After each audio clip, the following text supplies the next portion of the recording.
Bienvenue sur Feng Shui Flow, le podcast qui met du Feng Shui dans ta vie.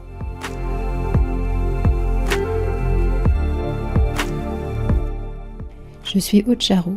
Ma mission est de vous aider à faire de votre habitat un véritable compagnon de vie. J'accompagne également les entrepreneurs à transformer leurs locaux professionnels en vecteurs de réussite. Dans ce podcast, j'aborde des sujets variés liés au bien-être. Feng Shui bien sûr, mais aussi déco, dev perso, spiritualité, énergétique, lecture inspirante. Je suis parfois seule, parfois accompagnée, car j'ai le plaisir d'avoir de temps en temps des invités. Chaque lundi, recevez votre dose de belles énergies. Bonjour à tous, je suis ravie de vous retrouver pour ce nouvel épisode de podcast. Aujourd'hui, je ne suis pas toute seule, j'accueille Sylvie. Bonjour Sylvie. Bonjour Aude. Est-ce que tu peux te présenter à nos auditeurs car aujourd'hui nous allons parler d'argent. Oui, et de relation à l'argent, plus précisément. Donc moi, je suis Sylvie Marquez, spécialiste de la relation à l'argent et j'aide les entrepreneurs, les dirigeants ambitieux et bienveillants qui aspirent à la sérénité financière. Super, Vaste merci. programme. Oui, oui, oui. Eh bien, écoute, je te propose de rentrer tout de suite dans le vif du sujet. Donc, moi, l'argent, je l'aborde, tu vois, j'ai déjà abordé d'ailleurs dans un de mes épisodes des saisons précédentes.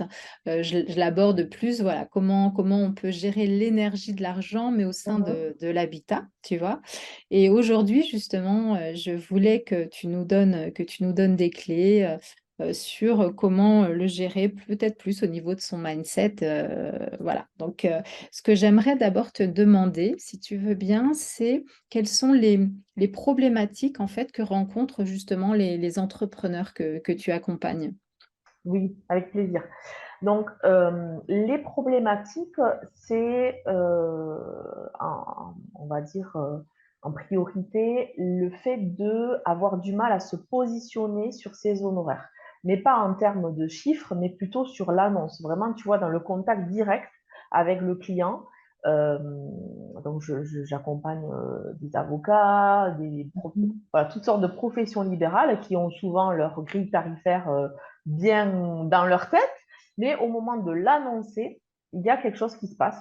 Il y a je tourne autour du pot, je baisse le prix, je dis on va s'arranger. Mhm. Une décoratrice d'intérieur qui me disait je passe 3 jours avant de cliquer sur envoyer, je baisse le prix, je monte le prix, je me demande si ça va passer. Tu vois, toute cette vraiment cette problématique qui est émotionnelle, tu vois, tout ce qui se passe Mm. derrière les chiffres. Donc D'accord. ça, c'est vraiment voilà, une première problématique. J'accompagne aussi des personnes qui veulent vendre une prestation haut de gamme, tu vois, qui dans leur prestation, dans leur service, créent quelque chose d'haut de gamme et qui veulent euh, voilà, changer un petit peu j'allais dire de niveau Oui, d'accompagnement, d'échelle. hein, voilà, Mm. ils veulent passer un cap en fait. Hein. Je pense à une esthéticienne, tu vois, par exemple, qui s'était formée sur un massage du visage, une spécialité, et donc Mhm. qui voulait vraiment lâcher toutes on va dire, les soins traditionnels esthétiques pour vendre que cette prestation haut de gamme. Un chirurgien dentiste aussi, qui était spécialiste du sourire, qui voulait aussi ne plus vendre les soins, les caries, etc., Classique. Ouais. pour vraiment vendre cette prestation-là. Et donc, ça demande aussi de passer à un certain palier de posture, en fait. Et puis, on va dire, troisième niveau de travail, j'accompagne aussi des personnes qui veulent ce que j'appelle créer leur empire, tu vois, qui ont un gros projet ambitieux, qui veulent créer une marque, qui veulent que leur expertise, ça soit une référence dans leur domaine. Voilà, donc tout cet aspect-là qui challenge en fait sur l'état d'esprit et vraiment sur la relation à l'argent, parce qu'à chaque fois, on est dans l'impact financier que c'est voilà que ces changements amènent à dès qu'il y a un impact financier, ça vient en fait nous challenger dans plein de représentations sur l'argent. C'est super intéressant. Moi, ça me parle beaucoup ce que tu dis parce que mes premiers devis, j'ai fêté les 2 ans de mon entreprise, enfin, je l'ai faite ce mois-ci, et je me rappelle de mes premiers devis et j'avais tendance, effectivement, quand je voyais le chiffre en total bas de page, tu vois, à vouloir mettre un code de réduction, à vouloir baisser les tarifs en disant oh là Ça là, le va pas chiffre s'envole. passer. C'est ça. En fait, on projette déjà et effectivement, ça vient toucher des trucs. Et bah, du Oui. coup, écoute, ça amène parfaitement ma deuxième question, qui était plus de savoir effectivement quels sont les freins finalement. Pourquoi ça chatouille comme ça? Quels sont les freins qui font on est coincé comme ça ou qu'on ne se sent pas à l'aise justement quand il s'agit d'annoncer fièrement ses tarifs? On a combien de temps? Parce que là, Oula, on il est y en a tant que ensemble pour ça. la journée. Alors, pour faire simple, l'argent, c'est un sujet qui est très sensible. Ça vient nous, tu vois, nous toucher dans des parties de nous, de sécurité, tu vois, dans nos besoins primaires, en fait. Et donc, du coup, ben, il y a toutes les représentations autour de l'argent que l'on a créées de façon sans s'en rendre compte, en fait, qui, bah, qui viennent freiner ce qu'on a, et qui viennent faire mettre un gouffre entre ce qu'on a envie de faire et ce que l'on fait. Tu vois, il y a Mm. vraiment, j'ai envie de me positionner, j'ai envie de vendre, j'ai envie d'augmenter mon tarif, mais au moment de, voilà, j'y arrive pas en fait. Et donc, c'est vraiment toutes ces représentations-là qui sont autour de l'argent. Il y a les représentations que la société, déjà, sur Ouais. l'argent en France, en 2023, on n'a pas les mêmes en 2023 et en 1900. Il Mhm. y a notre histoire, tu vois, au niveau Ouais. transgénérationnel. Moi, par exemple, dans mon histoire, j'ai ma grand-mère maternelle qui euh, a perdu son mari en 48 heures. Il tombe en élaguant un arbre, il tombe, il se fracture la colonne, il agonise voilà, et il meurt. Et elle était enceinte de son 10e enfant. Donc on est dans Ouh. les années 50 au Portugal. Donc Mm. tu vois, et elle était enceinte de ma mère en fait. Et donc il y a toute cette angoisse qui a été générée autour de cet accident qui s'est vraiment transmis jusqu'à moi. Moi, Mm. voilà, j'étais porteuse d'angoisse au niveau financier, peur de manquer, énorme en fait. Donc, Mm. j'ai dû vraiment aller regarder tout ça. Et puis, il y a aussi notre vécu, ce que nous, on entend autour de l'argent, pendant ce que je l'appelle notre héritage financier. Tu vois, toutes ces D'accord. phrases, tous les Oui. comportements hein, autour L'argent de pousse pas dans l'argent. les arbres, c'est pas Versailles ici.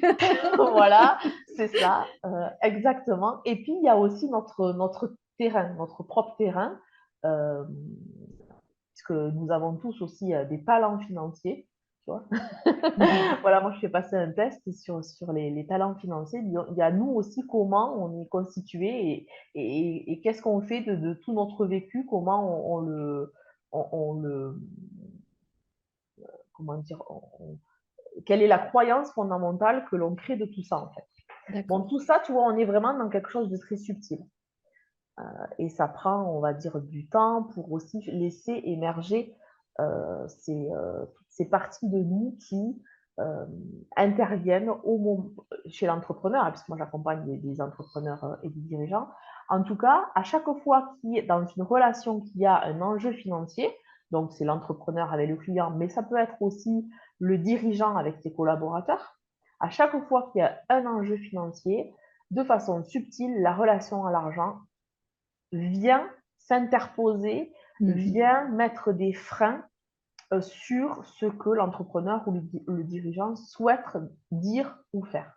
Par exemple, D'accord. j'accompagne tu vois, un dirigeant qui il sentait que lorsque ses commerciaux venaient lui demander de baisser la marge, il voulait dire non parce qu'il savait que, ben, en fait, c'était quelque part un confort hein, de baisser la marge. ils pouvaient très bien réussir à faire leur vente sans baisser la marge, mais il y a, tu vois, le tiraillement entre si je leur dis non et s'ils font pas la vente, le volume qui est nécessaire pour faire vivre la boîte, tu vois, ce tiraillement entre volume et marge. Et donc, tu vois, ici, on pourrait penser que c'est une question de management, mais en fait, il Oui. y a vraiment en toile de fond la propre relation à l'argent du dirigeant qui Mhm. entrait en jeu. D'accord. Et en fait, voilà, en une séance, en travaillant là-dessus, il a pu se positionner. Voilà, une boîte qui fait 10 millions, il a augmenté sa marge de 6, tu vois, c'est Mm. des résultats énormes. Exponentielle. Un changement subtil peut faire créer des résultats à l'extérieur et assez énormes. Donc, les freins, je dirais, c'est vraiment, ils sont à l'intérieur dans toutes les représentations, les habitudes, la peur d'être jugé, tu vois, souvent d'être requin, vénal, c'est Mm. énorme Ouais. hein, Et lorsqu'on en est fait, entrepreneur. euh, est-ce que, en fait, je pense qu'il y a des choses, tu vois, moi j'essaie de voir par rapport à ma propre histoire, où je sais, je me rappelle des certains comportements, tu vois, de ma maman, de ma grand-mère ou de mon père, Mm. etc. Et donc ça, je sais, je mets le doigt dessus, je sais d'où ça vient, entre guillemets. Par contre, est-ce qu'il y a aussi beaucoup de choses comme ça que tu vas déterrer, entre guillemets, des espèces de freins inconscients, finalement, une espèce d'invité surprise qui se ramène et en fait, tu l'avais pas vu Oui, venir, tu vois ce que je veux dire? Des ouais, choses oui, que oui. que tu fais révéler, en fait, et la personne n'avait même pas conscience que ce frein existait finalement. Ça arrive, Oui, je suppose? complètement. Parce que souvent, en fait, ce qui se passe, c'est que les personnes, bon voilà, on entend parler, on sait les croyances, etc. Donc, tu vois, là, tu donnes un exemple. Euh, mais en fait, souvent, les personnes, elles partent d'une connaissance. Oui, j'ai entendu ça, etc. Mais elles ne font pas le pont Mhm. entre comment ça influe dans leur comportement.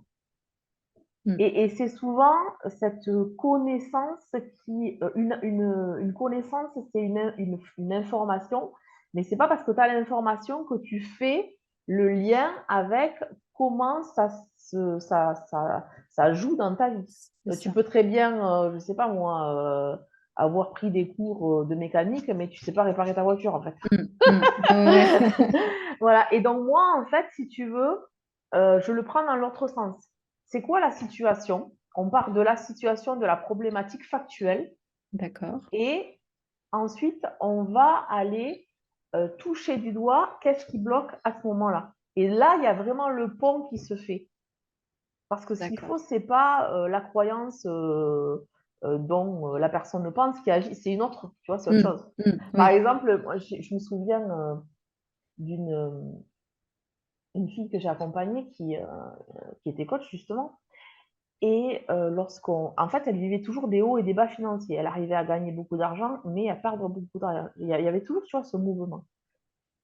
Quand on a creusé sur son héritage financier, donc l'héritage financier, c'est vraiment, tu vois, tout le contexte dans lequel tu grandis qui fait qu'il y a vraiment plein de choses, en fait, qui viennent plein d'informations qui viennent s'engrammer Mhm. de façon subtile.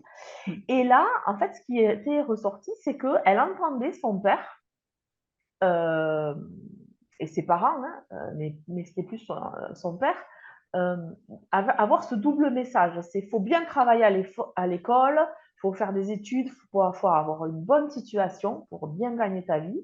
Et en même temps, il y avait quand aux informations, tu vois, le footballeur ou telle personne qui gagne des millions, mais c'est Mm. une honte de gagner autant d'argent. Ouais. Donc, tu vois, il y avait ce message paradoxal. Mm. Et ce message paradoxal, ben, elle le vivait, elle, en tu vois, j'ai une bonne Mm. situation, mais c'est une honte de gagner beaucoup d'argent, donc en fait, Ouais. je le perds, quoi. Donc, il y D'accord. avait, tu vois, euh, et donc ça a demandé de vraiment d'aller, c'est très subtil, tu vois, en fait, Mm. de, de, de, de pouvoir faire ce pont. Et une fois que ce pont il est fait, c'est pas suffisant. Il faut ensuite mettre de nouvelles habitudes, hein, c'est ça. tu vois, puisque bah, tu sais très bien que c'est quand on change de comportement, d'action, que les choses changent. Mm, mm. D'accord. Ah, c'est super, super intéressant. On en a tous en plus des freins, je suppose, parce que des fois, effectivement, c'est inconscient et je pense que la situation et notamment l'entrepreneuriat, je pense que c'est une belle école de la vie de ce point de Complètement, ouais, vue-là. complètement, ouais. Et quand on n'a jamais été entrepreneur, bah, c'est un apprentissage aussi. Et effectivement, je trouve que cette notion d'argent fait partie de l'apprentissage, même si évidemment, on s'attend et on sait qu'il faut vendre, il faut annoncer des tarifs, etc. Mais je crois qu'effectivement, travailler profondément sur ton rapport à l'argent et faire en sorte que ce soit sain et que ça te freine pas, c'est pour moi la base, quoi. Mm. Quand tu veux avoir effectivement une entreprise florissante. Tout à fait. En fait, moi, pour moi, l'entrepreneuriat, c'est vraiment une porte de développement personnel, spirituel qui est énorme parce Ouais, que je ça suis vient d'accord. vraiment modifier nos représentations, notre posture, notre attitude, tu vois. Souvent, moi, je constate que beaucoup d'entrepreneurs créer leur entreprise parce qu'ils sont experts dans leur domaine, dans leur cœur de métier, ils adorent ça et ils ont un souci, ils aiment la liberté, ils veulent faire les choses comme ils veulent, tu vois, Mhm. ils sont créatifs, donc ils veulent utiliser tout ça, sauf que ils deviennent entrepreneurs avec une casquette de salarié. Ouais. Et donc ça marche pas, Mm. en fait.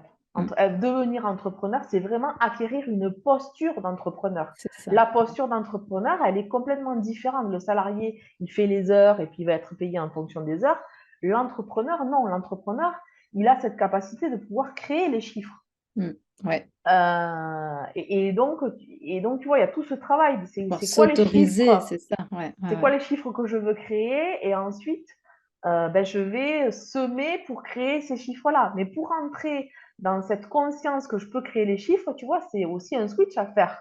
C'est Ouais. vraiment de passer de salarié à entrepreneur. Et moi, l'exemple que je prends souvent, c'est l'exemple du jardinier, parce que moi, j'adore. Ben, mes grands-parents étaient agriculteurs, hein, et puis moi, j'adore le jardin, la culture. Je trouve que la nature nous enseigne énormément dans notre relation à l'argent, parce que l'argent, c'est aussi la prospérité, la croissance, tu vois. Ouais. Ouais. Et le jardinier, ben, il se demande toujours, ben, il s'organise par rapport à ce qu'il veut récolter. Ouais. Il ne dit pas, ben, allez, je vais beaucoup travailler dans le jardin, là, puis je verrai.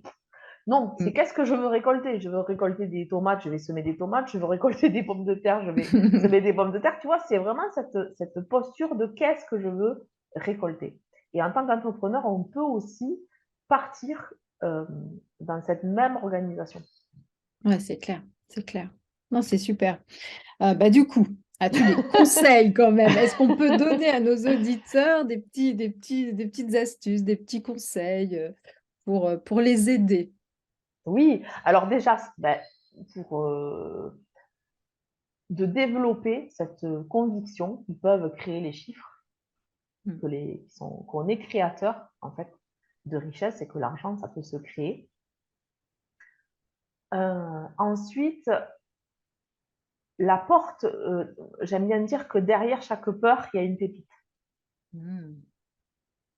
Voilà, donc vraiment la porte d'entrée, c'est chaque fois qu'il y a une appréhension, une peur, euh, c'est un message qui a une belle pépite derrière à découvrir.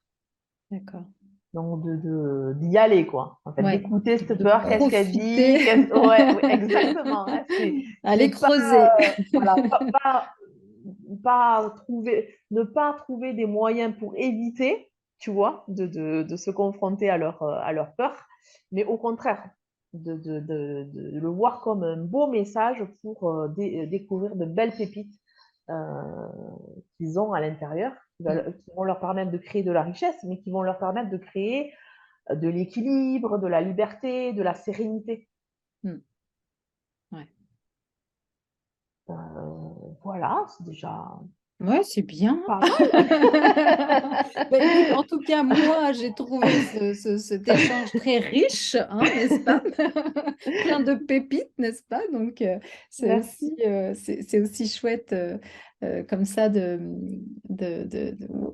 ouais, d'essayer d'expliquer des choses parce que juste pour peut-être pour finir là-dessus, tu sais, il y a bah, les gens qui viennent te voir, me voir, ils ont en général un problème à résoudre ou une situation. Et nous, en fait, voilà, avec nos outils qui sont Mmh. différents, on peut les aider notamment sur ce sujet du rapport à l'argent. Et déjà, d'être dans une démarche où bah, tu réalises qu'effectivement, il y a peut-être un souci, que tu as peut-être des freins, qu'il y a un truc à faire, déjà, c'est la première étape, tu vois. Et je trouve que voilà, avoir un Tout à échange fait. comme ça et montrer à nos auditeurs que bah, ils ne sont pas forcément conscients en fait de tout ce qui peut bloquer et que parfois, bah, voilà, passer par quelqu'un qui t'aide justement à détricoter un petit peu ou alors, comme tu l'as dit, finalement, toi, tu es persuadé que tu as réglé le problème parce que telle phrase de ta grand-mère, de te machin, c'est bon, tu as bossé dessus. Mais en fait, tu vas déterrer un truc, le truc, tu l'avais pas vu arriver. Et effectivement, et je dirais presque que c'est, en tout cas en Feng Shui, moi, je vois beaucoup quand j'accompagne, tu vois, ce genre de choses. C'est presque les trucs, justement, les plus enfouis, les plus profonds, qui, justement, impacte le plus, tu vois. C'est pas celui que tu as identifié en disant ouais, je sais, j'ai ce C'est truc-là, faut que je ça, le bosse. Non, c'est des ça, fois, c'est le truc, tu n'en as absolument pas conscience. Et fait que justement, tu as besoin d'une personne extérieure en fait pour t'aider à déterrer le truc, à tirer le fil, quoi. Donc, c'est ça, tout à donc je fait. dirais, voilà, c'est un de mes messages, mais bon, c'est normal, on accompagne, on fait des accompagnements, etc. Mais vraiment, ouais, c'est ça, écoutez-vous et si vous sentez que vous avez besoin d'aide, en fait, c'est normal. C'est pas bizarre d'avoir besoin, voilà, de quelqu'un pour aider à gérer le rapport à Complètement. l'argent, etc. L'argent, en Feng Shui, tu vois, c'est une énergie. Bah, parfois, c'est une énergie qui peut secouer, quoi, qui est pas, qui, en fonction de notre histoire, en fonction de notre contexte, de notre vie, etc., bah, c'est une énergie qu'il faut peut-être aussi justement apprendre à apprivoiser, quoi. Tout à fait. C'est vraiment un sujet, comme je disais au début, un sujet très sensible et c'est une porte d'entrée, où qui très puissante pour toucher du doigt beaucoup, beaucoup de choses. Et c'est vrai que le feng shui, c'est l'extérieur, est très important parce que l'extérieur influe sur l'intérieur. Bien sûr. Donc, des fois, comment dire, avant d'aller travailler l'intérieur, ben, déjà, commençons par créer un environnement extérieur qui soit Mm. agréable. Euh, et puis après, ben, comment dire, c'est un cheminement, c'est un chemin, Ouais, ouais. c'est Mais c'est pour ça que c'est voilà, une intéressant parce que tu exploration. vois, nos outils sont complémentaires en fait. Voilà, moi je travaille Tout plus à fait, sur les lieux, mais c'est vrai que si tu fais que le lieu, bah, ton mental, ton mindset, tes émotions, etc., vont pas forcément être gérées et vice-versa. Donc, c'est ça. On est multidimensionnel et on a besoin c'est de ça, toutes d'être, ces dimensions. ouais, de travailler tous les axes pour justement se donner toutes les chances de succès. Ben, écoute, Sylvie, je te remercie énormément d'avoir accepté mon invitation. Mais avec grand plaisir. Voilà, Merci j'ai à trouvé que toi. nos échanges étaient très riches et j'espère que ça vous plaira, vous, mes petits auditeurs. Ben, écoutez, si ça vous plaît, en tout cas, n'hésitez pas à donner des notes là où c'est possible sur Apple Podcast, Spotify. Ça me donne du courage. Moi, quand je vois des petits commentaires ou une bonne note, je suis ravie. Bah, écoute, merci Sylvie, et puis je vous dis tous à la semaine prochaine. Ciao, Merci, ciao. Aude. Au revoir, à très Au bientôt. revoir. Merci pour votre écoute d'aujourd'hui. Pour aller plus loin, n'hésitez pas à lire les articles très détaillés que j'écris chaque semaine sur le blog de mon site fengshui-expert.fr. Pour ne rien rater des prochains épisodes, suivez-moi sur votre plateforme de podcast préférée ou sur mes réseaux sociaux. Vous me trouverez sous le nom Aude à la déco. Merci beaucoup, à bientôt et d'ici là, restez dans le flow.